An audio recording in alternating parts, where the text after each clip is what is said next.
시간에는 앙상블 기법 그리고 분류기의 다양성과 배깅에 대해서 살펴보도록 하겠습니다. 먼저 이제 앙상블 기법이라고 하는 것은 우리가 여러 모델들로 얻은 예측값을 결합해서 더 높은 정확성을 얻고자 하는 방법입니다. 그래서 지금 이번 수업에서는 주로 분류기, 즉 클래시파이어에 대해서 예제를 많이 설명을 드리려고 합니다. 그래서 우리가 분류기를 같은 데이터에 대해서 여러 개를 생성을 해서 각각의 분류기로부터의 예측값을 결합해서 더 좋은 성능을 내도록 하는 문제를 생각해 보려고 합니다. 그래서 이런 식으로 앙상블 기법을 사용을 하면 좋은 점이라고 한다면 일반적으로는 단일 분류기를 사용하는 것보다 더 성능이 향상이 됩니다. 그리고 이제 우리가 사실은 기존의 이제 인공신경망이라든지 이 모델의 구조를 굉장히 여러 가지로 정할 수 있는 모델이 있는 경우에는 우리가 최적의 매개 변수나 최적의 가중치 같은 것들을 한 번에 찾기 어려울 수가 있죠. 뭐 예를 들어서 우리가 인공신경망을 생각을 해보면 인공신경망에서도 이제 하이퍼 파라미터, 즉 초매개 변수로 우리가 이 인공신경망의 층을 몇 층을 쌓을 것인지,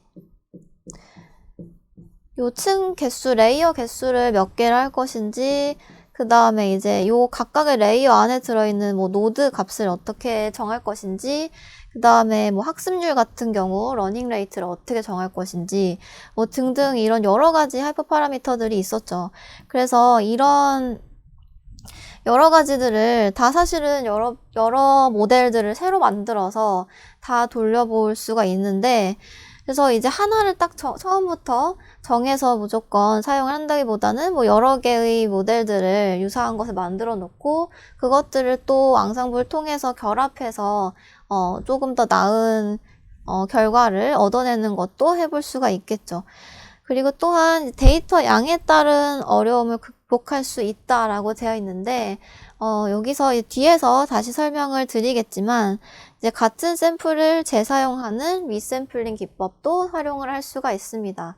그래서 우리가 데이터 양이 이제 많지 않을 때 이제 그 전체 데이터로부터 이제 일부분의 샘플들을 뽑아서 서브 샘플의 집합을 만드는 거죠. 그런 식으로 각각의 예를 들면 여기 이제 전체 총 100개의 샘플이 있다라고 한다면 여기서 이제 50개씩을 뽑아서 50개씩을 뽑으면 랜덤하게 뽑으면 당연히 중복이 있을 수 있겠죠. 근데 어쨌든 중복이 있더라도 요거를 가지고 이제 분류기를 만들어서 최종적으로 분류를 하는 모델들을 이제 만들고 마찬가지로 이렇게 그래서 요것들을 다시 결합해서 최종적인 아웃풋을 우리가 결정하도록 만드는 그런 식으로 할 수가 있겠고요. 그 다음에 이제 인풋 데이터가 여러 종류인 경우라고 되어 있는데 이것은 이제 어떤 경우를 이야기하냐면 예를 들어서 우리가 어떤 환자의 상태를 지금 판단을 해보고 앞으로 어떤 약을 먹어야 되겠다 혹은 어떤 처방을 받아야 되겠다 어떤 수술을 해야 되겠다 이런 것들을 판단하고자 할 때 이 사람의 상태를 우리가 지금 현재 가지고 있는 의사의 소견 텍스트로 의사가 텍스트로 적어 놓은 게 있을 수도 있고요. 그 다음에 우리가 엑스레이를 찍은 영상이 있을 수도 있고요. 그 다음에 엑스레이가 아니라 더 CT를 또 찍어서 CT도 이미지를 가지고 있을 수도 있고요. 이런 식으로 여러 가지 이 데이터들을 가지고 있을 때 물론 요것들을 그냥 이제 하나로 묶어가지고 하나의 컨캣을 해서 하나의 벡터로 만든다든지 해서 요거를 가지고 이제 어떤 약 1번을 약 5번을 처방을 하겠다 이런 식으로 결론을 낼 수도 있지만 이제 요거를 이 각각의 이 데이터들의 특성에 맞게 각각의 모델을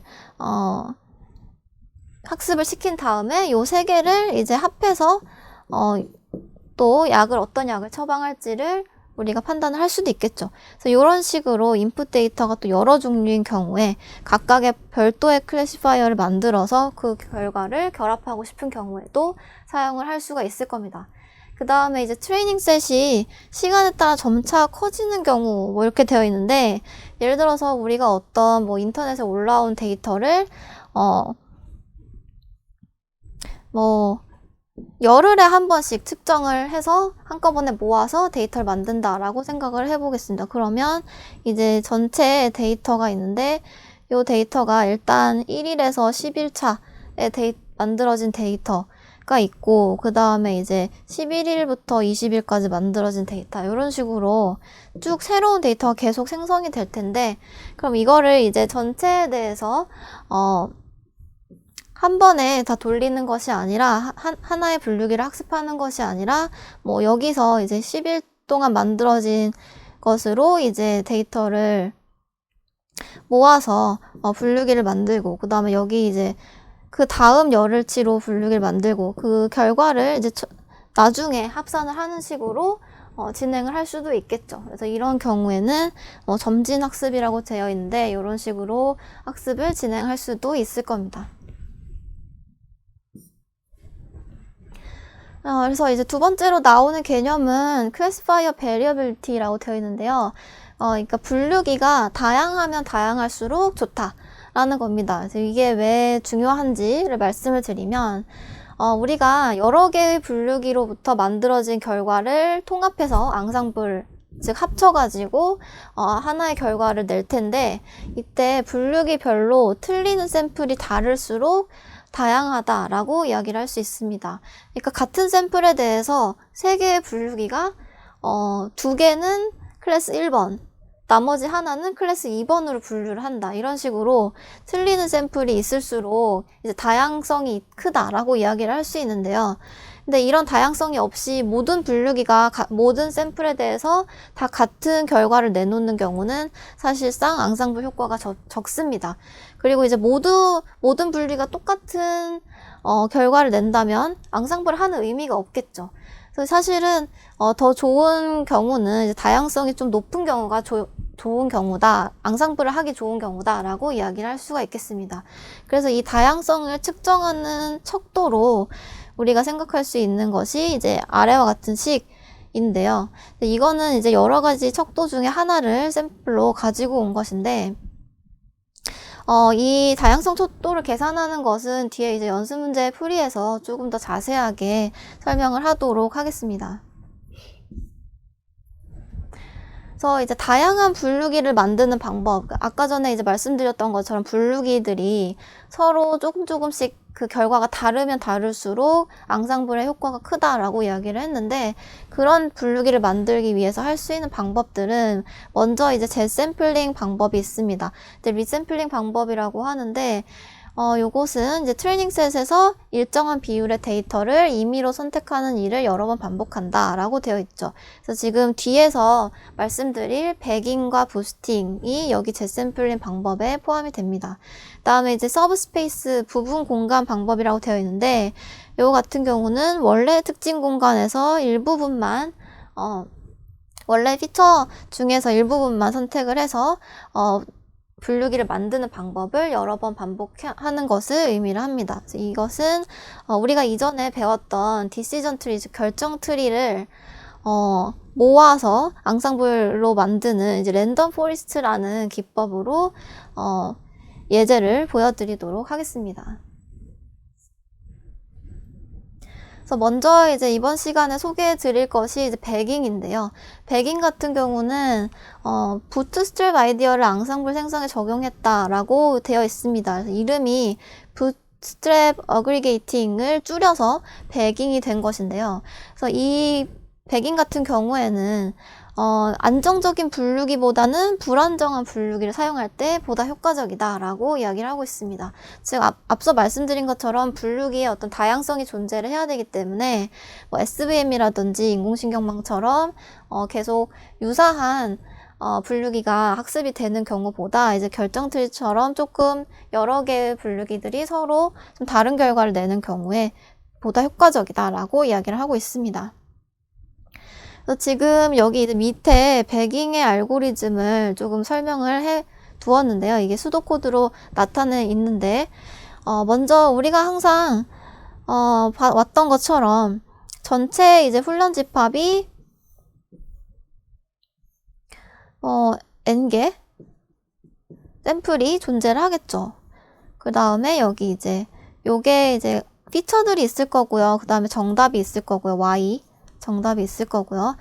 근데 우리가 가지고 있는 데이터가 이제 총 n개의 샘플인데, 여기에서 지금 샘플링 비율을 정해서 이 전체 n개 중에 pn개를 뽑아서 새로운 데이터를 만든다라고 되어 있습니다.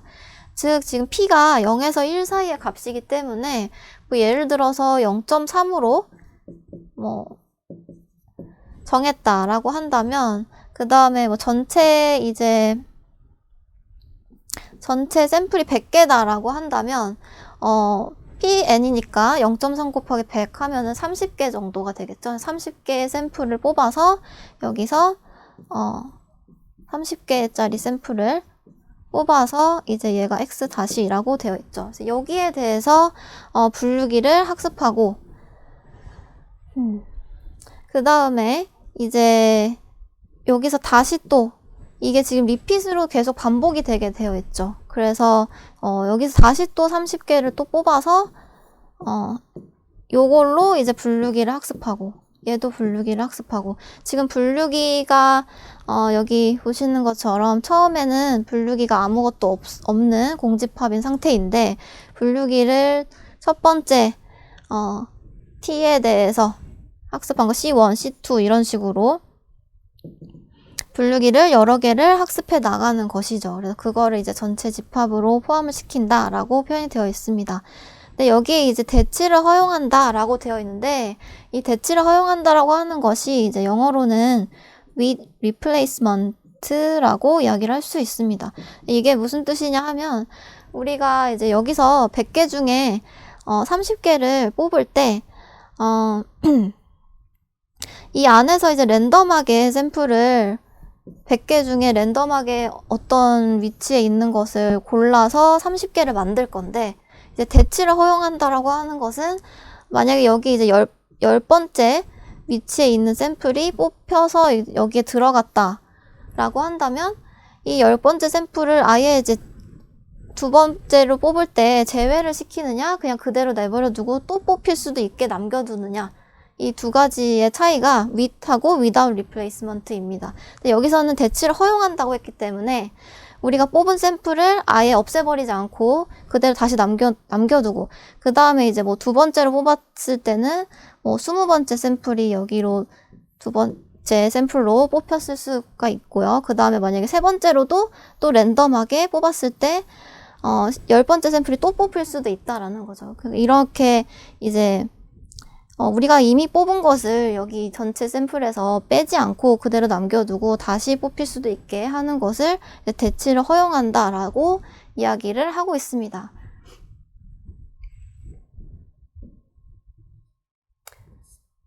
그래서 이제 이 뒤에서 마지막에 이렇게 여러 가지 분류기들이 뭐 분류기를 총 뭐 10번을 학습을 시켜서 10개의 분류기가 나왔다. 그럼 그 결과를 어떻게 합치느냐? 그거는 이제 다음 시간에 설명을 좀 드리도록 하겠습니다. 그래서 뒤에 이제 연습 문제 풀이를 제가 말씀을 드리자면, 앞서 보여드렸던 그 요소 분류기의 다양성을 측정하는 어떤 식이 있었죠. 그래서 그 식을 이 예제를 가지고 조금 더 구체적으로 설명을 드리려고 합니다. 지금 우리가 가지고 있는 훈련 샘플이 총 10개가 있고 정답 레이블이 111110000이다 라고 이야기를 하고 있습니다. 즉 여기서 이제 조금 이 공간 때문에 이게 가로로 표현을 해놨는데, 사실은 우리가 알고 있는 모양으로 표현을 해보자면 총 샘플이 10개가 있고요. 그 다음에 이 각각의 샘플에 대해서 정답이 존재를 하겠죠. Y로 표현이 되어 있는 정답이 존재를 하는데, 이 정답이 앞에 5개는 1이 정답이고 그 다음에 이제 뒤에 5개는 0이 정답인 요런 샘플이다, 샘플 10개다 라고 생각을 하시면 됩니다. 근데 요 데이터를 가지고 우리가 분류기를 학습을 했을 때 C1에 분류기가 총 3개가 있다고 생각을 해볼게요. 근데 이 분류기 3개에서 각각 이 샘플에 대한 답을 낸 결과가 있겠죠. 그럼 요것도 이제 이렇게 벡터로 써볼 수가 있을 텐데 요거는 y는 지금 정답이고 이 뒤에 있는 3개는 각각의 분류기에서 추정한 값이죠. 추정한 값. 그래서 이 추정한 값을 지금 이렇게 C1의 요 값을 가로로 써놓은 게 지금 요렇게 표현이 되어 있는 겁니다. 그러면 원래 이제 정답은 111110000이었죠. 앞에 5개는 1이고 뒤에 5개는 0인 게 정답인데 지금 요 3개의 분류기에서 나온 답들을 보니까 지금 완전히 똑같은 분류기가 학습이 됐어요. 그쵸? 모든 분류기, 3개의 분류기가 다 모든 샘플에 대해서 이렇게 10111, 01100 이런 식으로 예측을 했다라고 지금 볼 수가 있습니다. 여기는 지금 분류기의 다양성이 전혀 없는 경우라고 할 수가 있겠죠. 그리고 지금 여기서 틀린 샘플도 지금 모든 분류기가 다 맞거나 혹은 다 틀리거나 이렇게 지금 계산이 될 수 있죠. 그래서 지금 여기서 맞은 경우랑 틀린 경우 이 맞은 3개 중에 맞은 분류기가 몇 개인지 또 틀린 분류기가 몇 개인지를 계산을 해보면 여기 이제 첫 번째 샘플은 3개 분류기가 다 맞췄고 틀린 분류기는 없죠. 그 다음 두 번째 샘플은 반대로 모든 분류기가 다 틀렸고 맞은 분류기 없는 이렇게 항상 극단적으로 3하고 0 또는 3 이렇게만 계산이 되는 것을 볼 수가 있습니다. 그래서 이게 이 전체적으로 봤을 때는 총 7개, 10개의 샘플 중에 7개의 샘플에 대해서 정답을 맞췄고요.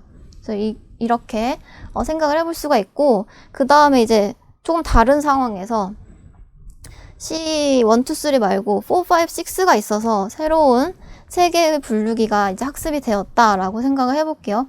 근데 이때는 지금 보시면 이 분류기들이 샘플에 대해서 예측한 결과가 다 조금씩 달라요. 그렇기 때문에 여기서 만약에 이제 다수결으로 우리가 이 결과를 정한다라고 생각을 해보면 이렇게 각각의 샘플에 대해서 첫 번째 샘플의 경우에는 2개의 분류기는 1이라고 했고 마지막 분류기는 0이라고 했기 때문에 2개가 1이라고 한 거를 다수결로 1이라고 생각을 해보겠습니다. 그렇게 이제 결정을 다 해보면 요거 같은 경우는 우리가 원래 알고 있던 정답과 완전히 일치하는 결과가 나오는 것을 볼 수가 있습니다. 그래서 마치 이렇게 여러 개의 분류기가 서로 다른 결과를 내보내는 것이 안 좋아 보이지만 사실은 앙상블한 결과를 보면 오히려 더 정확도가 높아지는 것을 볼 수가 있죠. 그래서 이런 경우에 이제 성능이 향상이 될 수 있다. 그렇기 때문에 분류기가 다양해야지 좋다라고 하는 것이 이 예제를 통해서 우리가 확인을 해볼 수가 있겠습니다. 앞에서 보여드렸던 식이 있었는데요. 다양성 속도를 계산하는 식을 여기서 이제 계산을 해보자면 앞에서 나온 식을 제가 다시 한번 보여드릴게요. 이렇게 생겼어요. 지금 보시면 지금 n이라고 하는 것은 샘플의 개수, 그 다음에 t는 분류기의 개수, 그 다음에 li는 i번째 샘플을 맞춘 분류기의 개수라고 되어 있죠. 그래서 지금 여기에 요게 지금 샘플을 맞춘 분류기 c의 개수이고, 그 다음에 요거는 전체 분류기 중에 맞춘 걸 뺀 거기 때문에 얘는 틀린 c의 개수. 이렇게 됩니다. 그리고 지금 우리가 이 둘 중에 더 작은 값을 선택하겠다라고 써놨고요. 그 다음에 그거를 이제 모든 샘플에 대해서 다 더해서 평균을 내는 걸로 되어 있죠. 그 다음에 이제 뭐 예를 들어서 지금 뒤에서 보신 것처럼 지금 분류기의 개수가 t가 3이라고 생각을 해볼게요. 그러면 우리가 이 세 개 분류기에 대해서 맞은 분류기랑 틀린 분류기가 0, 3일 수도 있고 개수가 요렇게 될 수가 있죠. 근데 이때 이제 민을 생각을 해보면 이 중에 둘 중에 작은 걸 선택하는 거니까 0 또는 0, 1, 1, 0 이런 식으로 우리가 결과적으로는 계산을 하게 됩니다. 그래서 지금 요 자리에 들어갈 수 있는 값이 지금 최대가 1이죠. 그래서 지금 이 부분에 밑에 분모에 좀 복잡해 보이는 식이 나와 있는데 이게 사실은 이 민값들 중에 가장 크게 나올 수 있는 값을 여기에다가 분모로 나눠준 거예요. 일종의 정규화처럼 이제 전체 중에 요 표시는 올림 표시고요.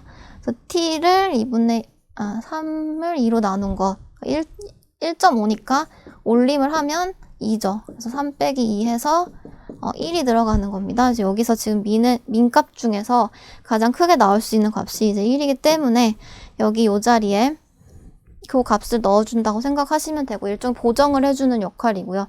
그래서 어쨌든 요런 식으로 우리가 계산을 하면 요 2의 값이 0에서 1 사이로 계산이 되게 됩니다. 그래서 이 얼마나 다양한지, 즉 요런 식으로 만약에 한쪽으로 완전히 쏠려 있다면 모든 분류기가 다 맞추거나 혹은 모든 분류기가 다 틀리는 경우밖에 없다면 전부 다 0밖에 여기에 들어가지 않을 거예요. 그렇기 때문에 이 값이 0이 되겠죠. 그래서 그런 경우는 분류기가 다양성이 없다라고 이야기를 할 수가 있고 전부 다 이런 식으로 잘 섞여 있는 경우는 다 이 자리에 다 1이 들어가서 평균을 내면 1이 되는 그런 경우가 되겠죠. 그래서 뒤에서 이 예제에 대해서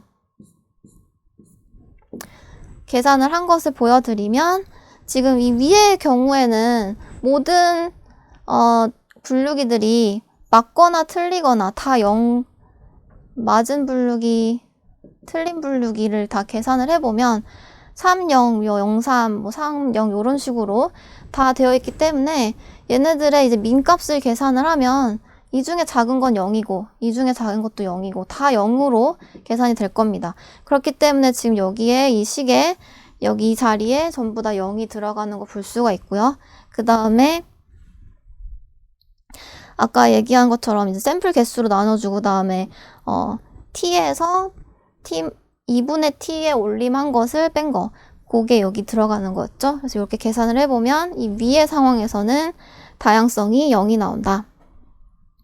그 다음에 요 밑에 같은 경우는 지금 보시면 여기서는 이제 2개가 맞았고 뭐 1개가 틀렸고 이런 식으로 요거의 민값을 계산하면 1이죠. 그래서 이런 식으로 또 마찬가지로 계산을 해보면 거의 9개의 이 10개 샘플 중에 9개는 전부 다 요 값이 1이 나오고 이 중간에 이제 5번째 요거 같은 경우에는 전체 분류기가 다 맞춘 경우죠. 그렇기 때문에 이제 맞은 게 3개, 틀린 게 0개이기 때문에 요 자리 이 둘 중에 이제 민을 계산하면 0이 나올 거고 그래서 얘만 이제 0으로 계산이 되어 있고요. 그래서 이렇게 9라는 값이 계산이 되고 그거를 이제 10으로 나누면 0.9가 됩니다. 그래서 얘는 1에 가까운 굉장히 분류기들이 서로 다양하게 다양성을 보이는 그런 분류기의 모습이다라고 생각을 할 수가 있겠습니다.